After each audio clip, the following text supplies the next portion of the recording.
बीडमधील माफियागिरीचा तपास हा फार्स आहे। देशमुख हत्या प्रकरणाचा तपास ही धूळफेक आहे असा आरोप खासदार संजय राऊतांनी केला। तसंच संतोष देशमुख हत्या प्रकरणाचा खटला बीड बाहेर चालवावा आणि बीडमधील संपूर्ण पोलीस खातं हे बरखास्त व्हायला हवं अशी मागणी त्यांनी केली आहे। याशिवाय अजित पवारांवरही राऊतांनी टीका केली आहे। अजित पवार हे ॲक्सिडेंटल नेते असल्याचा टोला राऊतांनी लगावला। शिवाय सुरेश धस आधी बोलतात, दट्ट्या मिळाला की माघार घेतात असंही राऊत म्हणतात।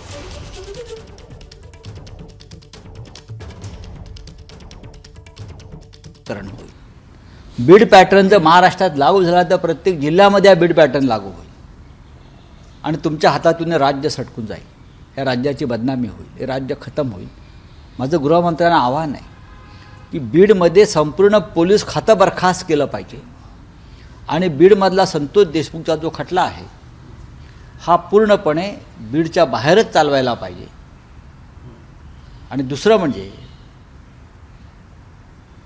सर्व पोलीस अधिकारी SIT मधल्या प्रत्येक पोलीस अधिकाऱ्याची तपासणी केली पाहिजे की तो गुन्हेगारांशी संबंधित आहे का नाही। गेल्या काही वर्षांमध्ये बीड आणि आसपासचं संपूर्ण पोलीस खातं आणि प्रशासन या लोकांनी पोखरून आपल्या ताब्यात घेतलं।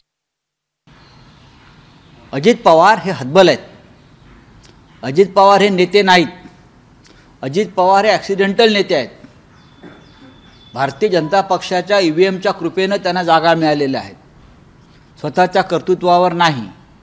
जर ते नेते असते आणि महाराष्ट्राचे नेते असते तर त्यांनी बीड प्रकरणामध्ये मंत्र्याला आपल्या मंत्रिमंडळातून वगळलं असतं, जोपर्यंत त्यांना न्यायालय निर्दोष मानत नाही। सुरेश धस बोलतात आणि नंतर माघार घेतात। त्यांना वरून दट्ट्या आला की माघार घेतात। सुरेश धस जर हिमतीने उभे राहिले असतील तर त्यांनी महाराष्ट्राच्या अस्मितेसाठी आणि महाराष्ट्राला जो बीड पॅटर्नचा कलंक लागतो तो धुवून काढण्यासाठी एक आमदार म्हणून नव्हे तर या महाराष्ट्राचा मराठी नागरिक म्हणून त्यांनी आपली लढाई चालू ठेवली पाहिजे। बेडरपणे आणि निर्भयपणे आम्ही सगळे त्यांच्याबरोबर उभे राहू।